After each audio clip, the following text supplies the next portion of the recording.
Mesmo que você não seja um estudante ou profissional de comunicação, você já deve ter ouvido a expressão "o meio é a mensagem". E aldeia global é familiar para você?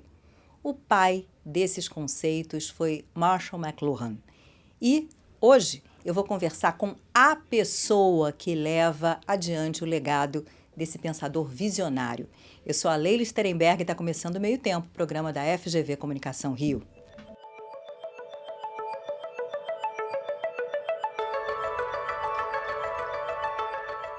Eu tenho a honra de receber hoje o Andrew McLuhan, que é neto de Marshall McLuhan. Ele é consultor de comunicação e está à frente do Instituto McLuhan no Canadá. E está aqui com a gente também o Lucas Calil, que é professor e pesquisador da FGV Comunicação Rio. Excepcionalmente, essa conversa vai ser em inglês.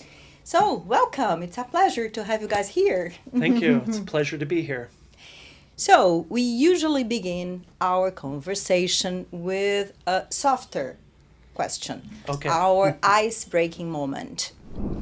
One of the first chapters of Understanding Media, The Extensions of Men, this book, one of the most famous books by your grandfather, is titled The Gadget Lover. Are you a gadget lover?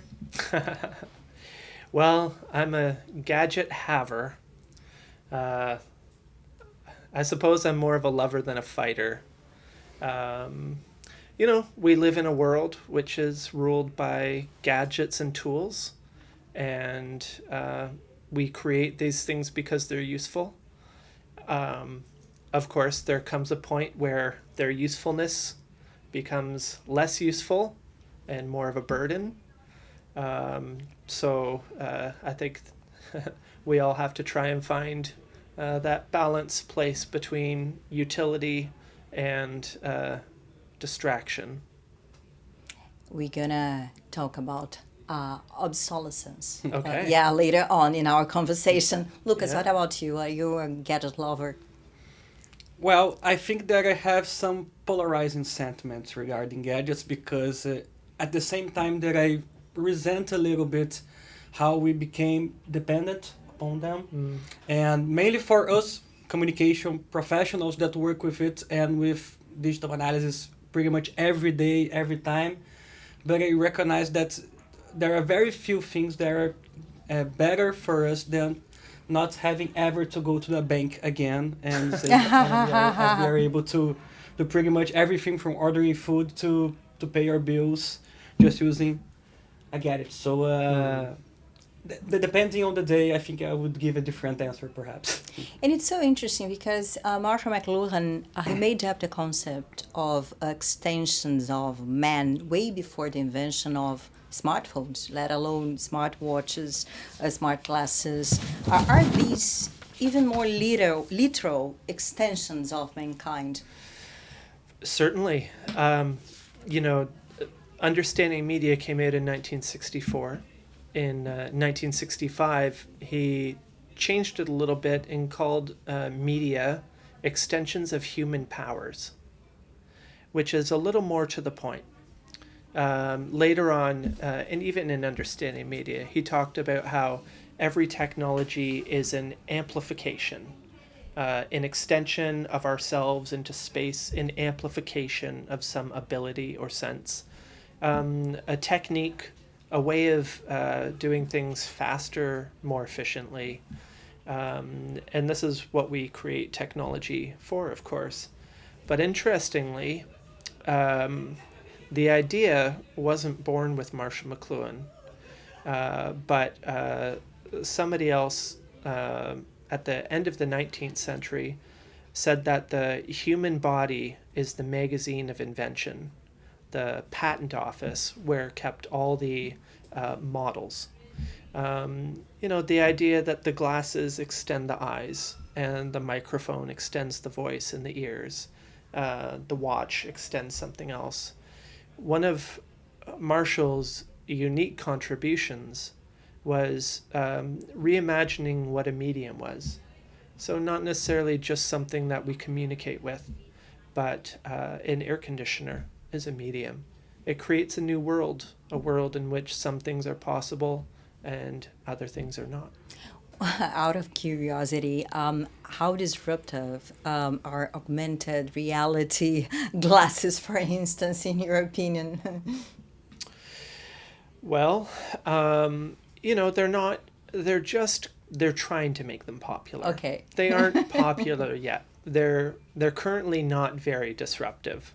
I think they're probably more likely to become popular than VR glasses, because I'm not sure, VR glasses to me is just taking this and putting it right here.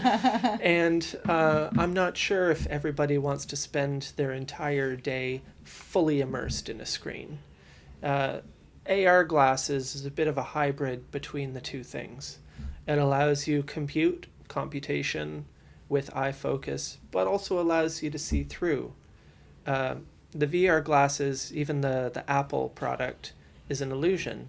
It gives you the illusion of seeing through because it shows the eyes on the outside, but it's actually a camera looking at your eyes and projecting it onto the outside. It's the whole base of it is illusion, and that to me is less desirable.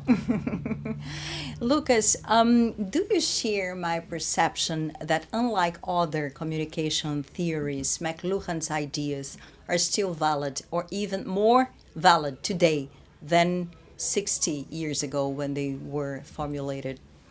Yes, and actually, I think they are becoming more and more valid as the day pass. Mm. And I was thinking recently about our conversation and remembering my 17 years ago when I was entering the journalism school, and we were having our in the first semester theory of communications, and we passed through a lot of different paradigms and authors, and Lippmann's and the School of Frankfurt, Adorno, Horkheimer, and Morin, and we arrive at McLuhan's and. I remember that something that was discussed through us, and as we are not still witnessing the dawn of social media per se, we have only in Brazil Orkut, a very now ancient social media platform, very different from Facebook or Instagram, and there was still at that time a discussion regarding the validity of some things that were quite clear to us that were being properly replaced by time. For instance, the paradigmic theory of Lippmann. That's something that doesn't happen anymore, or perhaps not even happened at all.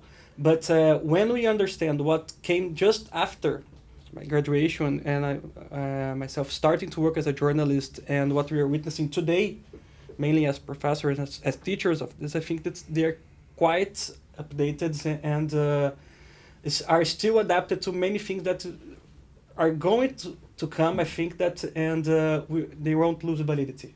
And Truly. one example would be the global village, right? And Exactly. I'm going to quote the Gutenberg galaxy.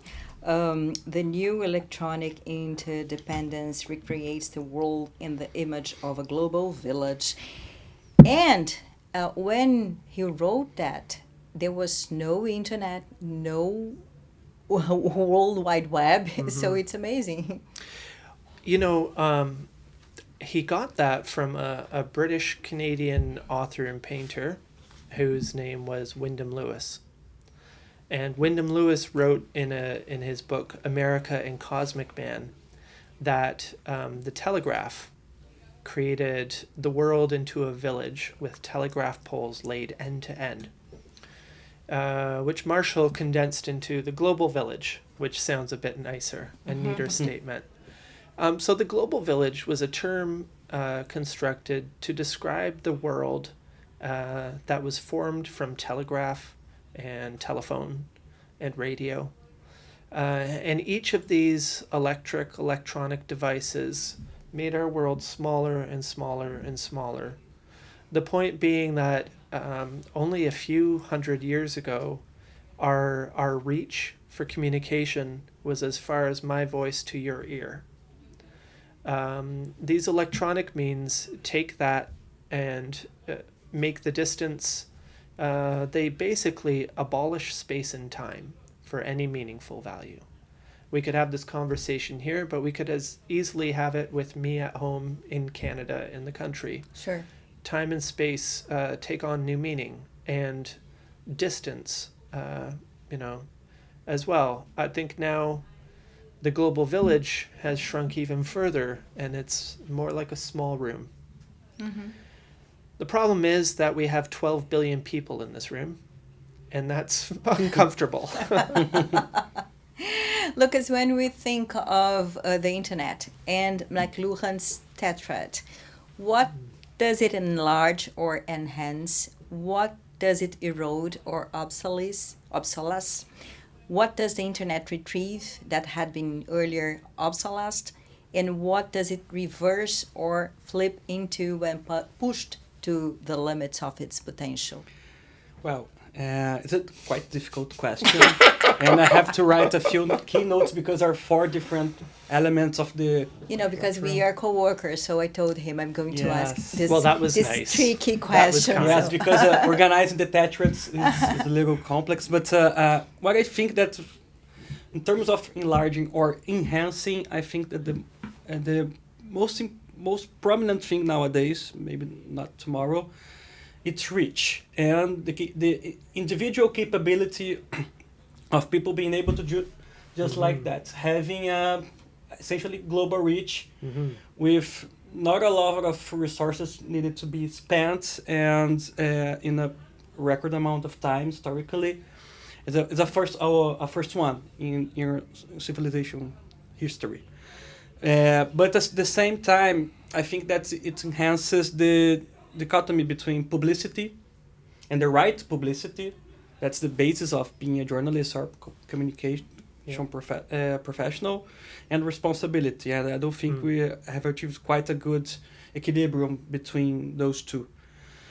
In regard of obsolescence, I think that what it's mostly basic is the physical need for acquiring information and having conversations. It's something that we pretty much may prescind of totally and would make not much of a difference. And but I would like to address also is about the third part. That's something that the internet retrieves that had been earlier obsolete. And that's, I think, is the most important part, because it's something that we didn't have for the past, 400 years, perhaps, or 300 years, that the importance of fragmented communication structures.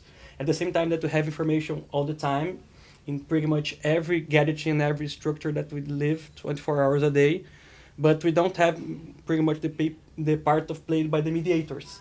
And then we are returning for some instance, for example, like in the Middle East conflict, while we have dozens and dozens of different influx of communication, and they are not reliable, pretty much like we've seen in a Japanese feudal war, or before we have some unified newspapers that were quite trustworthy to tell us how about bombings and what's going to happen. And I think that's something that we are returning about after centuries of... Yeah, the lack of a common core. Exactly. Yeah. Well, you sacrifice. When you get something, you give up something. Exactly. And what you sacrifice for speed is depth. The laws that you guys are going, you went deep on this, which is great. Laws of media was something which my father Eric and my grandfather Marshall discovered together. They thought of themselves as explorers making discoveries. And it was in 1972, coming up to 10 years after understanding media, and the publisher said to Marshall, we would like to do a 10th anniversary edition. Some things have happened since then, satellite, color television, these things. Maybe an extra chapter to a new introduction. Marshall's great. Marshall chose to take the opportunity to address one of the major criticisms which understanding media had faced, which was, that's great, but it's not scientific. It's like, okay, well, that's an interesting question. How can we make a scientific statement about media, about technologies? This is interesting because we have laws of gravity or thermodynamics. We have formula, E = mc². But what what general principles do we have of technology? So my father and Marshall set out to see if there were any. And this was the criteria that to be a law, it has to apply to all technologies, or it's not a law. If there's an exception, it's not a rule, right? So it has to apply in all cases is the main thing. And now there are different ideas of what science is. So, but they looked around and they discovered fairly quickly some basic ones, like every technology enhances some human ability or function. Sure, that's great. And at the same time that you enhance a function, you create a new way of doing things. It takes over for an old way of doing what's now an old way of doing things. It makes it obsolete. And that doesn't mean that it disappears, but the role has changed. Now the internet, digital communication is the main method of communication. We still have print journalism. We still have radio. And actual books. We still have books. In fact, we have more books than ever. But again, speed, right? It was Lamartine when the newspaper came out that said the book arrives too late. From idea to book is years. And when you want to get information out, the newspaper at the next day has the advantage. And, the breaking news, the Twitter, the tweet has the advantage of speed. Exactly. But it doesn't have the depth. You can't research, you can't fact check in your reporting. So there are trade-offs in these forms. But enhance and obsolesce, they also discovered that every new way of doing things brings back an old way of doing things, which is really interesting. And it's also very difficult because you can imagine, you can think about it for a bit and come up with maybe what it enhances, what it obsolesces. To know what it brings back from the past, you have to know about the past. That's true. That's not an imaginative exercise, that's knowledge. So that's trickier. And then reverse, they found that there's a tipping point when everything reaches an kind of optimal and then reverses its characteristics, like with the highway.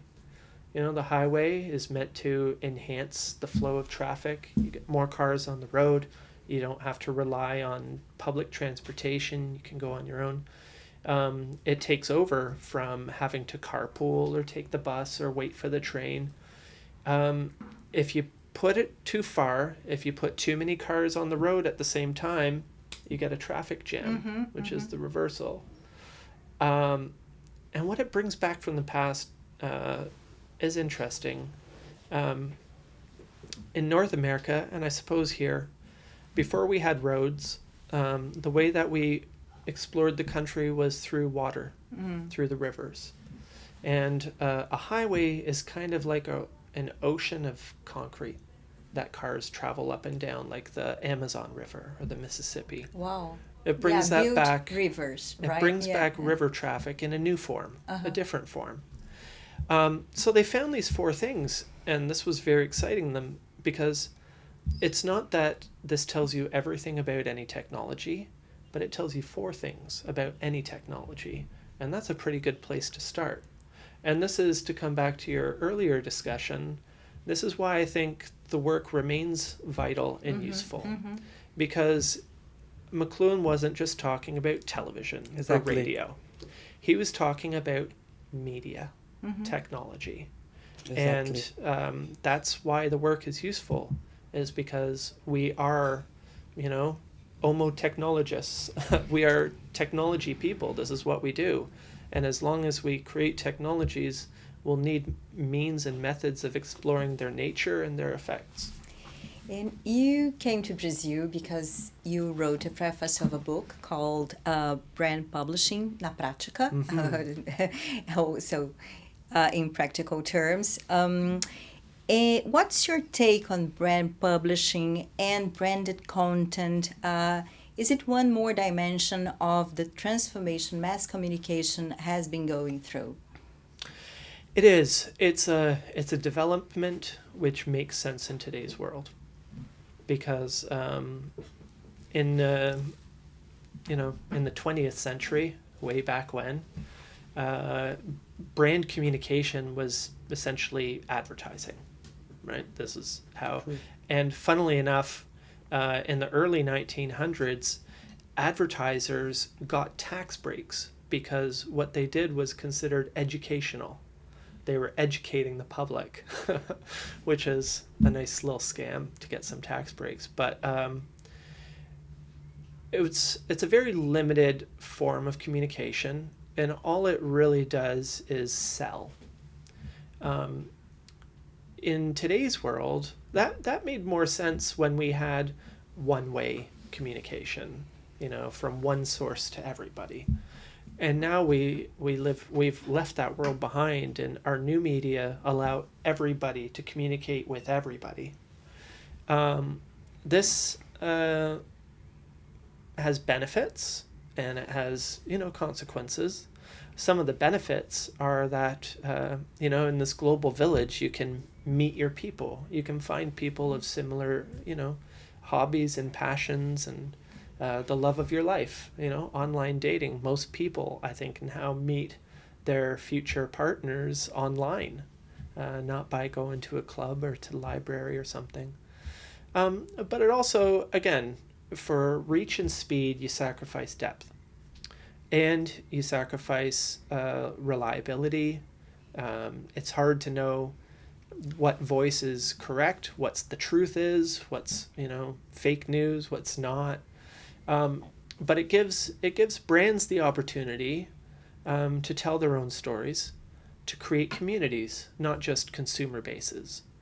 One of the things my grandfather talked about in the 60s was the changeover from consumers to producers. And this is what we've learned with social media platforms, which the users are the producers. Without the users, there is no social media. In fact, without the screen, there is no social media, which is an interesting thing to contemplate. But the advantage for brands, what brands are able to do is they're able to meet the demand of people, because people want depth. They want meaning, and they want to know things. Like you want to tell your friend that you were at the flea market and you found this incredible object, and they told you that it came from this place 100 years ago, made by this craftsman. We want that kind of depth and involvement, and these are the things we value and treasure. And with brand publishing, the brand has the ability to speak directly to people and to, tell them what they're about and what their values are and who the people are that are making their things and their lives and stories. And they don't have to rely on sales as a vehicle for it. And they don't have to depend on journalists or marketers or these other people. It can come directly from them. And that is a very large advantage for a company now to interact with and develop a community of consumers, not just, people who buy their stuff. Yeah, and nowadays we could say instead of the medium is the message, the media are the messages, plural, right? Because there are so many media, and can be my media, right? In my Sure. own channel, yeah. And Lucas, as a professor, how important is it for today's communications professionals to understand the potential of brand publishing, branded content? Well, I think that as we are discussing here, as we intended to overturn a lot of structural elements of the common course of communication in Brazil, trying to change our focus to digital communication per se, because we don't really think that there is an alternative to work with communications that it's not related to the digital environment, at least in a little bit. So what I think is the most important thing is that for most of our students, they are already entering in a digital arena that will make them do this kind of instantaneous advertising pretty much all the time. Even if they are working as journalists or as a public relations specialist, they won't have much more of a direct debate regarding to press releases and the debating something with specific journalists or setting up a press conference. No, they will have to be able to publicly answer on behalf of a company, doing exactly as you said, promoting specific storytelling, actually, in real time, all the time, and being pretty much less prone to be able to make mistakes, because so it gets much harder, and it's something pretty much attached to everything that we have to teach about telling a story. That's the most important element of journalism. And it's being pretty much not changed spiritually, but changed in terms of medium. So I think that's the key part of having to understand how it's working today, and how it's not much more of a strict separation between advertisers or Don Drapers and Carl Bernsteins. But they are pretty much working all across the same medium, and as such, they will have to be able to adapt pretty much all the time. Yep. It's interchangeable. So McLuhan, Marshall, talks about hot and cold media. A hot medium brings lots of information and requires more engagement from the receptor, right, the consumer. And a cold medium brings less information, requires less engagement. The receptor can be more passive, so to speak. When we think of social media, Instagram, LinkedIn, TikTok, which is hot, which is cold? Well, hot and cold were relative terms. And it can be a bit tricky, especially because, the way language and slang works is the meaning of words change and we use them differently. Paris Hilton said that's hot.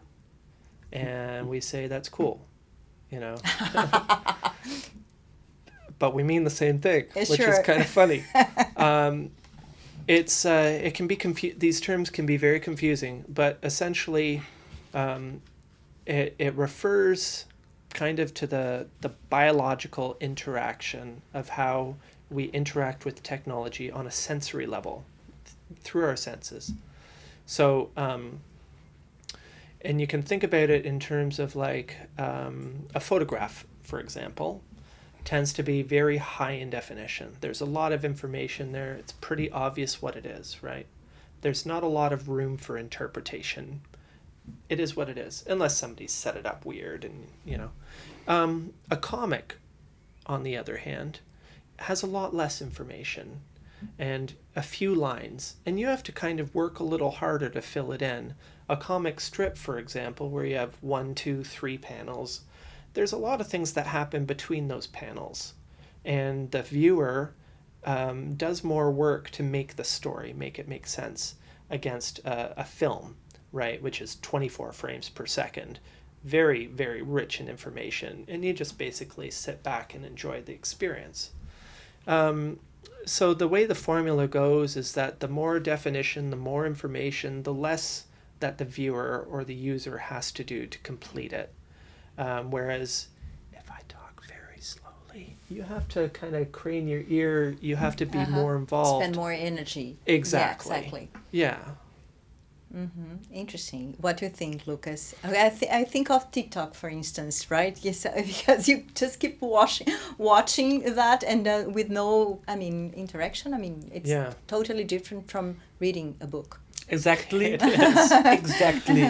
But even in this context, I think that's for us nowadays, it's all relative, because we couldn't think about something as sophisticated, but at the same time, time shortening and compressing in terms of raw information as TikTok, and you have 30-second, 15-second videos with a lot of information over there. Yeah. Okay. Sometimes you just get a little scared because I don't know if it's a cat's playing piano with a baseball cap, and there's a lady walking over there in the end at the rear view mirror, and something like the ancient short movies. But more or less, I think that's as we get used to the new heights of speed that we are witnessing in terms of getting information and processing information, Facebook pretty much for us nowadays is something like a old story, and because it's pretty much written, Yeah. and we got less and less verbal text and converted with images, and at the same time I think that TikTok may be cold today, this aspect, but it's gonna be in perspective hotter. I don't know if 2 or 3 years. I don't know what else is going to appear in terms of sensorial Yeah. presence. Yeah, that's a good point. Actually, Yeah, they can be relative terms, but you made up an interesting comparison when you set TikTok against a book, because it's hard to imagine two more opposed forms. exactly. The TikTok, which is so rich in information, scrolling, and where did my afternoon go? You know, for somebody who's used to that kind of content, it's very difficult to get into this kind of content. True, exactly. Which requires sustained attention to detail. And this is more like poetry than anything else, so it's worse. But people today have a very hard time focusing that kind of focus, because with TikTok and other things, you kind of sit back and almost glaze over, right? Like, it's a very different experience, and it makes for a very different person. I'm going to ask a pretty obvious question. According to Marshall, all new technologies, like you said before, emulate one of our senses. What about artificial intelligence? Does it emulate our intelligence, really? Well, it's really pattern recognition is what it is. Very, very, very, very fast. And so it can seem like intelligence, but it's really memory retrieval, storage and retrieval. Very, very fast. And so it can look like, well, it's very impressive. But having a really good memory doesn't make you really smart. It doesn't. It makes you seem very smart because you can come up with a quick answer. But it doesn't tend to be very creative. You know, making a statement based on predictive, on data, on, you know, it's like, if I say 1, 2, 3, 4, you can guess what I'm going to say next, right? 5. But, you know, you couldn't say, you know, the cat ran behind the door. Nobody would ever think to say 1, 2, 3, 4, the cat ran behind the door. But a human would, because humans are fun. Or maybe you're dancing 1, 2, 3, 4, 1, 2, 3, 4, 1, 2, 3, 4. Right? Right. You know, is an AI going to say, shall we dance? I don't think so.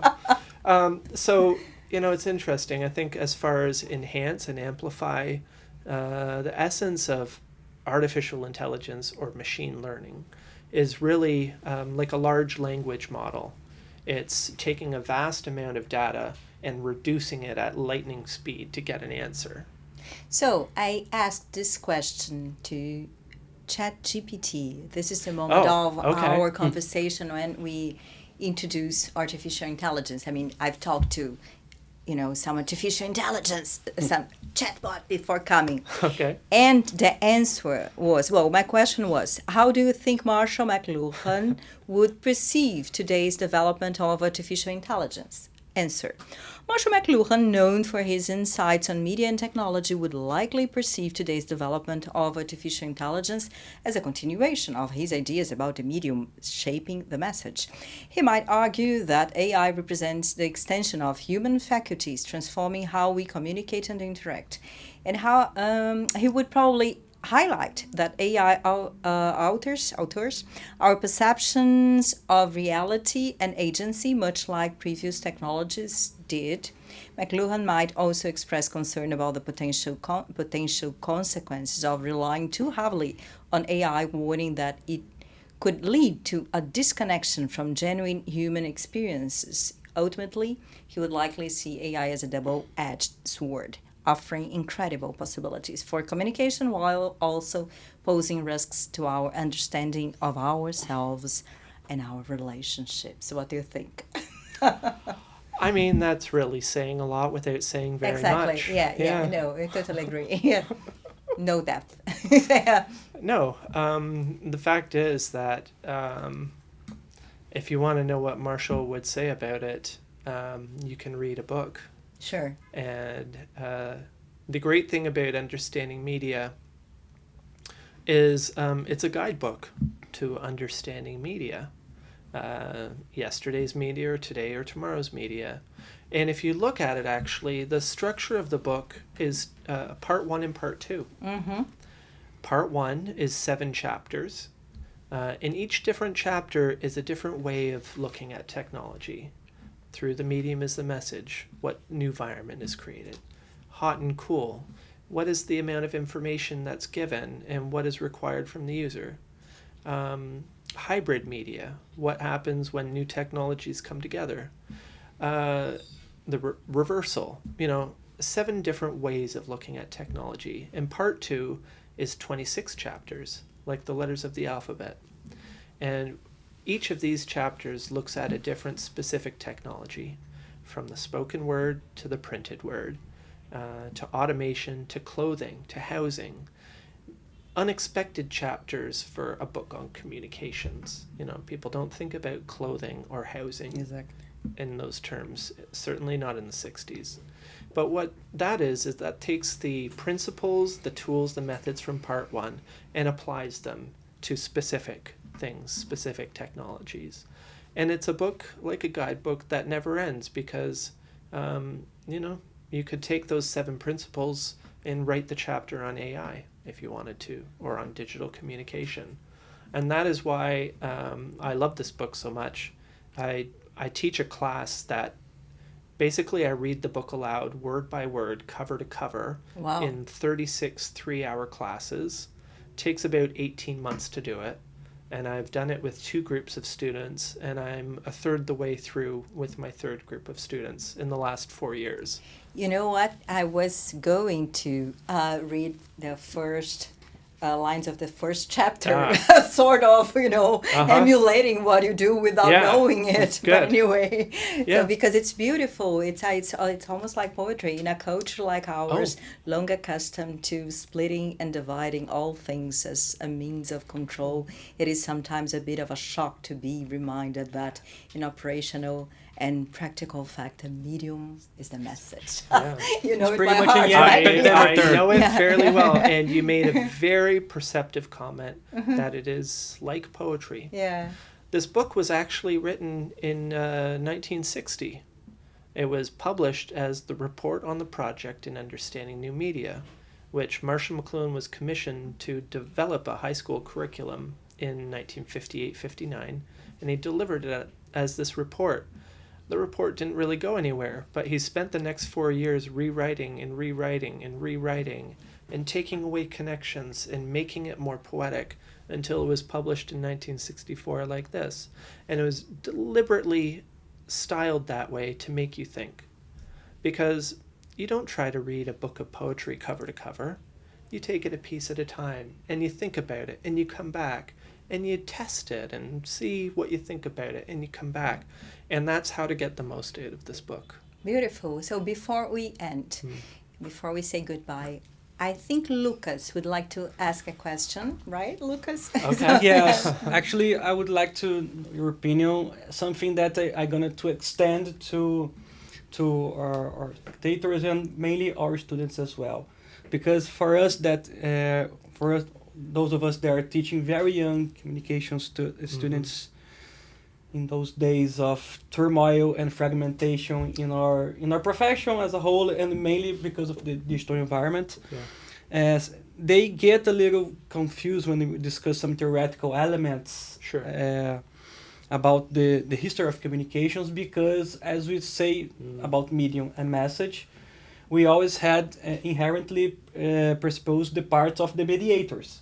That's our job, always that was your job. Act as mediators, working for press organizations or for TV departments as a whole. And now we don't have that kind of middleman between the production and apprehension of content. And then they get a little worried about how they're going to position themselves when it's so much easier to confound and to intertwine medium and message. So my question is basically, what do you think are the key elements, the key abilities they will have to develop in the upcoming years to be able to deal with this so fragmented environment and Oh, wow. so changing? Well, I mean, there's always a tension. I have 2 young children, and you have to make choices. And you were born and raised in a certain time, and so you have a preference for that time, and you understand that your children are not growing up in that time. And there's a lot of talk about banning smartphones from classrooms or, this sort of thing. And the difficulty is that if you don't teach your children about these tools, when they get into the real world, they're helpless. So, what do you do? I really think the best thing you can do is teach them the kinds of skills that will be portable and useful going forward, no matter what technology comes their way.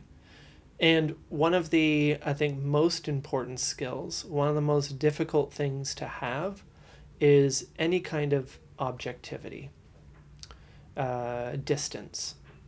Again, this is something that speed doesn't favor. Speed doesn't favor reflection and standing aside from things. It, react, give me an answer, respond. True. So it's a very difficult thing to be able to not react and not respond and to step back and think about it for a second. And is that really what you want to say? Is that really what you want to do in front of a camera? It's difficult for us who live in such a now to think about the future.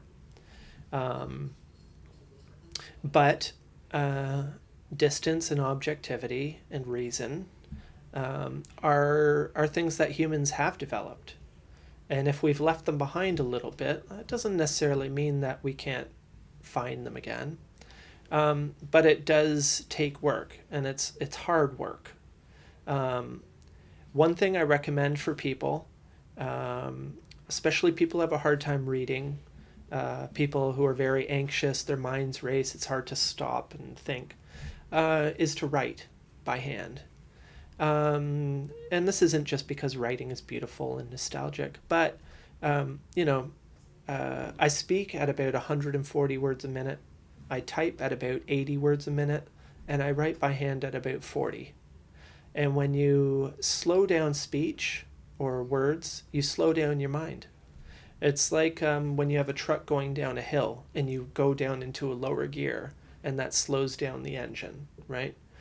If you write by hand for 15 minutes a day for a month, I guarantee you'll notice a difference. Assign this to your students. 15 minutes a day isn't a lot, but you notice a difference. And because in order to write something like a paragraph, a letter, a connected statement, your mind has to slow down to keep pace. And it becomes almost meditative. Sure. It's very calming. Reading on paper is the same thing. People will read on the screen instead, but the eye behaves differently on a screen than on the page. Much true. It tends to search around and hunt and skim and scroll. And the page, there's something about the printed word on paper that holds the eye more. And your inclination is more to linear and following things. And it's difficult, especially for people who are so used to screens. But it's like a gym. If you want health, you have to exercise. I'm so glad to hear that, because I like to write and I like to read books. I mean, printed words, so Yeah. I don't feel like a dinosaur anymore. Well, you have a defense. It's Well, I don't have a Kindle, so okay. Me neither. So, guys, so it was awesome. Thank you so much for this conversation, longer than usual.